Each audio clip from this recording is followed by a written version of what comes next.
নমস্কার, নতুন করে আরেকটা জার্নি শুরু হচ্ছে। রিষড়া স্টেশনে দাদা ছাড়তে এসেছিল। তারপরে আমি এই রিষড়া স্টেশন থেকেই চলে গেলাম হাওড়াতেই আমাদের ট্রেন বাগ এক্সপ্রেস আছে, যেটায় করে আমি যাব কাঠগোদাম। আমি হাওড়া স্টেশনে নেমে আস্তে আস্তে প্ল্যাটফর্ম নম্বর 10-এর দিকে এগিয়ে গেলাম। আমি যাদের সাথে যাচ্ছি এই হলো রূপাঞ্জন চৌধুরী, আর ইনি হলেন পিএস স্যার প্রদীপ্ত সাহু। এনাদের সাথে আমার আজকে জার্নি, চলুন শুরু করা যাক। এই হলো 13019 বাগ এক্সপ্রেস, যেটা হাওড়া স্টেশনে 10 নম্বর প্ল্যাটফর্ম থেকে রওনা দিয়ে কাঠগোদাম পৌঁছায় 2 দিনের পরে। আমি এই ট্রেন জার্নিটাকে পুরোটাই তুলে ধরবো এবং আমার কেমন এক্সপিরিয়েন্স হলো সেটা আপনাদেরকে জানাবো। বাগ এক্সপ্রেস এখনও আইসিএফ কোচেই আছে, এলএইচবি কোচ এখনো পর্যন্ত এটা হয়নি। তাও আমার মতে আইসিএফ কোচ যথেষ্ট কমফোর্টেবল। হয়তো এটা স্পিডে চলে না, কিন্তু যথেষ্ট কমফোর্টেবল এই সিটগুলো। চলুন উঠে পড়া যায়। আর আমাদের এই ট্রেনের ভেতরটা ছিল কিছুটা এরকম, সবাই জানে, তাও একবার দেখিয়ে দিলাম। প্রচণ্ড পরিষ্কার পরিচ্ছন্ন ছিল এবং সব কিছুই একদম ঠিকঠাক ছিল। সিটগুলো সত্যিই খুব নরম এবং খুব আরামদায়ক। আমার মনে হয়, আমার ব্যক্তিগত মত অনুযায়ী এলএইচবির থেকে আইসিএফের কোচগুলোর যে সিটগুলো যথেষ্ট কমফোর্টেবল। আমার সত্যি খুব ভালো লেগেছে। নমস্কার, এবং নতুন করে এই জার্নি শুরু করছি আবার একটা নতুন ভিডিও নিয়ে। আমি সায়নদীপ রিওক্স থেকে। এই জার্নিটা কিভাবে আমি কমপ্লিট করলাম এবং আমাদের এই পুরো ট্রিপটা, এই ভিডিওগুলো সব কিছুই রিওক্স চ্যানেলে আসবে এবং প্লেলিস্টে থাকবে। বাগ এক্সপ্রেস হাওড়া স্টেশনের 10 নম্বর প্ল্যাটফর্ম থেকে রওনা দেবে কাঠগোদামের উদ্দেশ্যে। এই ট্রেনটিতে আমরা আগেই উঠে পড়েছি এবং আমাদের রাতের ডিনারটাও করে নিয়েছি, যেটায় ছিল রুমালি রুটি এবং চিকেন কষা, সাথে ছিল স্পেশাল ডিম তড়কা, যেটা স্যার এনেছিলেন।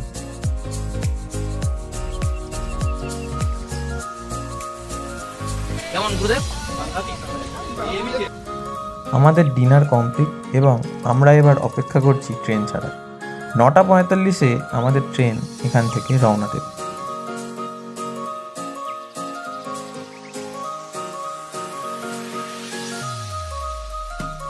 আমাদের কোচ নাম্বার B1, এতে করেই আমাদের আজকের সফর শুরু হচ্ছে। বাগ এক্সপ্রেস রওনা দেবে। ঘড়ির কাঁটায় 9:48 বাজে, 45-এ টাইম। হাওড়া স্টেশন থেকে রওনা দিল ট্রেন। দেখতে পাচ্ছেন আমি এখন বাগ এক্সপ্রেসে করে আছি, তো যেরকম বললাম আর কি। তো এখন এই আমাদের ট্রেন শ্রীরামপুর শহরে, শ্রীরামপুর স্টেশনে আর কি প্রবেশ করলো।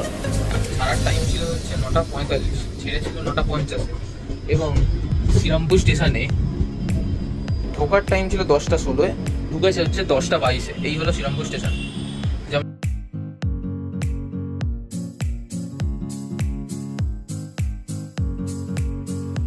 তো 3 নম্বর প্ল্যাটফর্মে আমাদের ট্রেন দিয়েছে 1 আর 2, এইটা 10:23 বাজে, এখন ট্রেন ঢুকছে। আমি আমার রাতের জার্নি ব্লগ শেষ করবো, কারণ কাল থেকে আমি সম্পূর্ণ তুলে ধরবো আপনাদেরকে। আজকে এইটুকুই, কারণ অন্ধকারের মধ্যে আমি দেখাতেও পারবো না, আর আপনারা দেখেও কিছু বুঝতে পারবেন না, কারণ পুরোই ঘুটঘুটে অন্ধকার। আমি এবার শুয়ে পড়বো, আবার কাল সকালে দেখা হচ্ছে। 16-17 মিনিট করে ট্রেনটি লেট করছিল, কিন্তু তার সাথেই পরবর্তী স্টেশনগুলোয় কভারও করে দিচ্ছিল। খুব একটা তফাৎ ছিল না। সুপ্রভাত সকলকে, এবং ঘুম ভেঙেই দেখতে পেলাম এক হালকা কুয়াশা ভরা মাঠ, এবং তার সাথেই শুরু হলো আজকের জার্নি শুরু।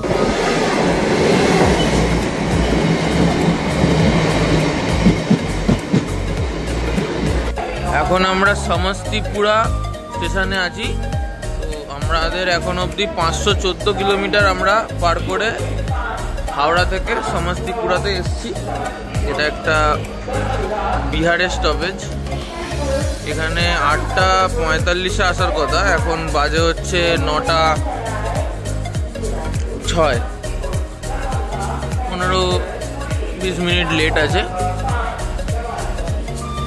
যেখানে একটুখানি দাঁড়িয়ে তারপর ছেড়ে দেবে। এই ট্রেনটা অনেক জায়গায় হোল্ড নেয়, তাই জন্যই এত লেট করে ঢোকায়, নইলে অনেক তাড়াতাড়ি ঢুকে যায়। লালকুয়া এক্সপ্রেস আছে যেটা সুপার ফাস্ট, কিন্তু এটা সুপার ফাস্ট নয়, তাই জন্যই এত লেট করে। 1514 কিলোমিটার এই যাত্রাপথ আমরা হাওড়া থেকে কাঠগোদাম অবধি পার করব। তো আমরা এখন অবধি 514 কিলোমিটার রাস্তা অতিক্রম করেছি। ট্রেন টাইমেই আছে, 10-15 মিনিট লেট চলে এখন এখানের পরিস্থিতিতে। তো তাও ভালোই চলছে ট্রেন, রাতে অনেক জোর চলছিল এবং ম্যানেজ করে দিচ্ছিল। এই ট্রেনে কোনো প্যান্ট্রি কার্ড নেই, তাই নিজের খাবার অনলাইন অর্ডার করতে পারেন, অথবা নিজে খুচখাচ শুকনো খাবার নিয়ে ওঠাটাই ভালো। এখন প্রচণ্ড ঠান্ডা এখানে, এবার ছেড়ে দেবে ট্রেন, উঠে বললাম। আমার কাছে ট্রেন জার্নি যথেষ্টই ভালো লাগার জায়গা, কিন্তু যদি সেটা এক রাতের বেশি হয়ে যায় তখন সেটা অনেক বোরিং হয়ে ওঠে। কারণ একটানা একটা জায়গায় বসে থাকা খুবই ব্যথাদায়ক। কারণ আমি হলাম একটা ছটপটে মানুষ, অত সহজে এক জায়গায় বসা অসম্ভব। তাই মাঝে মাঝে স্টেশনে নেমে ঘোরা কিংবা কিছু ছোটোখাটো ভিডিও তোলা আমার লেগেই রয়েছে। যাই বলি, লালকুয়া এক্সপ্রেস যতই সুপারফাস্ট হোক না কেন, পরিষেবার দিক থেকে যথেষ্ট ভালো এই বাগ এক্সপ্রেস। কারণ লালকুয়ার পরিষেবা অতটাও আমার ভালো লাগেনি, অবশ্যই সেই ভিডিওটাও আসবে, কিন্তু বাগ এক্সপ্রেস যথেষ্ট পরিষেবার দিক থেকে, টাইমের দিক থেকে যথেষ্ট ভালো একটা ট্রেন। আপনারা হালওয়ানি কিংবা কাঠগোদাম যেতে গেলে অবশ্যই এটাই ট্রাই করবেন, যদি একদিন সময় থাকে।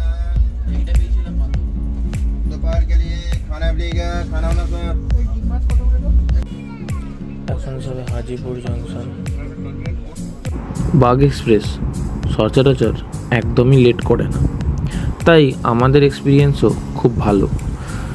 দেখলাম যে 15 থেকে 20 মিনিট খুব জোর লেট হচ্ছে, তারপরেই সেটা রাত হোক বা কিছুক্ষণ পরপরই সেটা কভার করে দিচ্ছে। যেমন ছাপড়ায় বিফোর টাইম ট্রেন পৌঁছে গেল। ছাপড়া থেকে সাইড প্যান্ট্রি থেকে আমরা ডিম ভাত নিয়ে নিলাম, যার মূল্য 120 টাকা করে পড়েছে।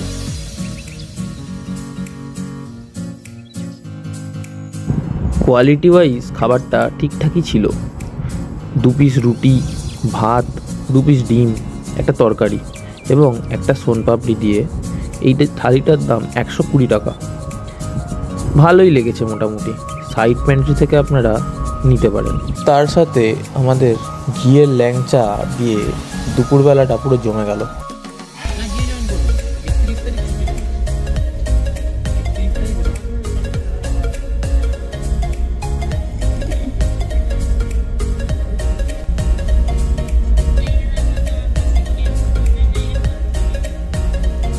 বাগ এক্সপ্রেস হাওড়া স্টেশন থেকে রাত্রি 9:45 রওনা দিয়ে এবং তার পরের দিন পুরোটাই ট্রেন জার্নির মধ্যেই আমাদের কাটিয়ে তারপরের দিন অর্থাৎ তৃতীয় দিন 9:25 কাঠগোদাম, উত্তরপ্রদেশের কাঠগোদামে আমাদের পৌঁছায়। এই ট্রেনটি 1547 কিলোমিটার রাস্তা পার করে।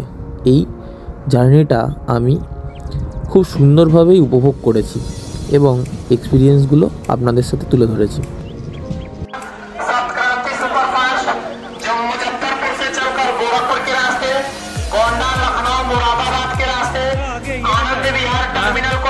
এখন গোরখপুর পৌঁছে গেছি, ট্রেন প্রায় 30 মিনিট লেট। এই যে আমাদের বাগ এক্সপ্রেস, আমরা এখন কফি আনতে যাচ্ছি। তো আমাদের জার্নি মোটামুটি ঠিকঠাকই আছে, 30 মিনিট লেট করছে কিন্তু আবার কভারও দিয়ে দিচ্ছে। তো এই সবের মধ্যেই চলতে হবে, ইন্ডিয়ান রেলওয়ে বলে কথা, সবই চলবে, আপনারা সাথে থাকুন। গোরখপুরে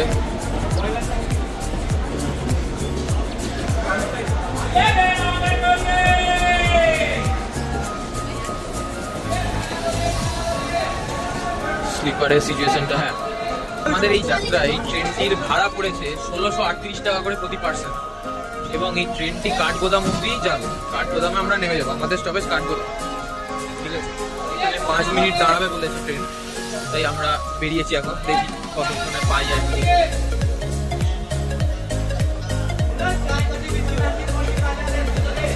এখানে সমোসা ছিল। গোরখপুর স্টেশন থেকে আর ওঠাটা দেখানো যায়নি, কারণ হট করেই ট্রেন ছেড়ে দিয়েছিল, তাই যে হোক করে আর কি আমরা উঠে পড়েছি। যাই হোক, কোনো অসুবিধা হয়নি, উঠে গেছিলাম।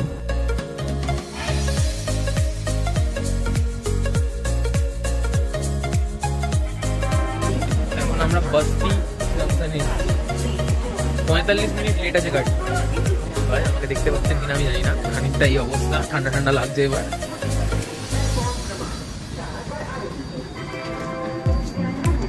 বস্তি হচ্ছে ইউপির মধ্যে পড়ে মেবি।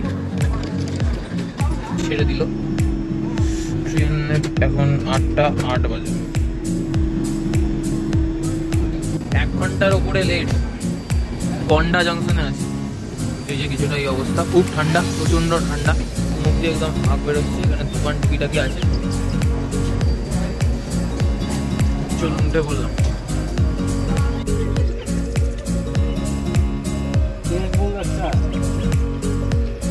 কেমন টেস্ট?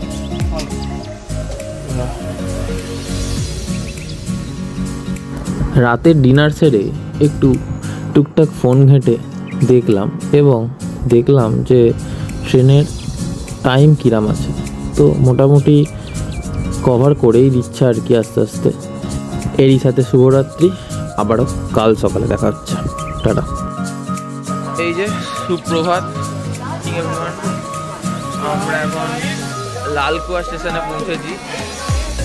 এখানে আমাদের ট্রেন এখন 40 মিনিট মতো লেটে আছে, তাও ঠিকই আছে। ট্রেন বেশি মানে অনেকটাই লেট হয়ে গেছিলো, তো আবার রিকভার করে দিয়েছে। আর 2খানা স্টেশন মাত্র। এই হচ্ছে লালকুয়া স্টেশন।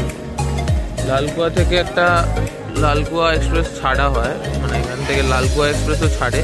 তো লালকুয়া এক্সপ্রেস যেটা আছে ওটা সুপারফাস্ট, ওইটাও আপনারা এখানে অবধি আসার জন্য অ্যাভেল করতে পারেন। ওটাও খুব ভালো গাড়ি। এখান থেকে মুন্সিয়ারি যাওয়ার জন্য লালকুয়াও খুব ভালো একটা স্টেশন হতে পারে। আর এখানে ঠান্ডা মোটামুটি, খুব একটা বেশিও বলবো না, খুব একটা কমও বলবো না, লালকুয়া।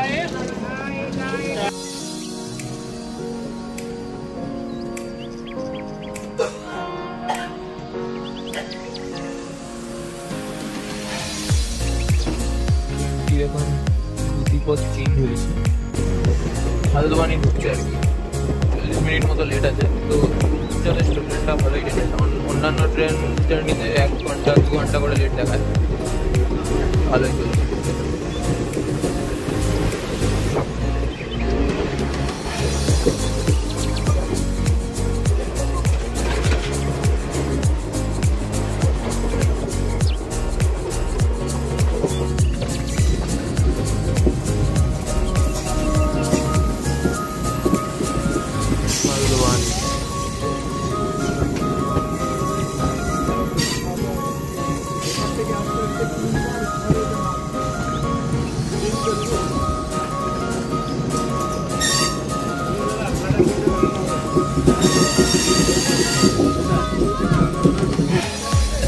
দারুণ লাগছে, দারুণ ব্যাপার।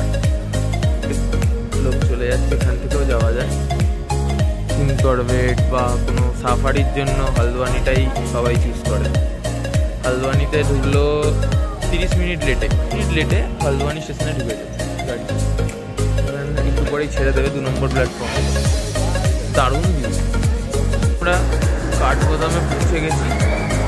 এই হলো কাঠগোদাম স্টেশন। এই ব্লগ এখানেই শেষ হবে, কারণ কাঠগোদাম অবধি আমাদের বাগ এক্সপ্রেসের শেষ জার্নি, এবং এখান থেকে আমরা নতুন করে কাঠগোদাম থেকে জার্নি শুরু করব মুন্সিয়ারির পথে। এই ভিডিওটি কেমন লাগলো সেটা কমেন্ট করে অবশ্যই আমাদেরকে জানাবেন, এবং লাইক অ্যান্ড সাবস্ক্রাইব করে আমাদের মনোবলটাকে বাড়াবেন। এতে করে আমরা আরও মোটিভেট হব এবং নতুন করে আরও ভিডিও আনার চেষ্টা করব।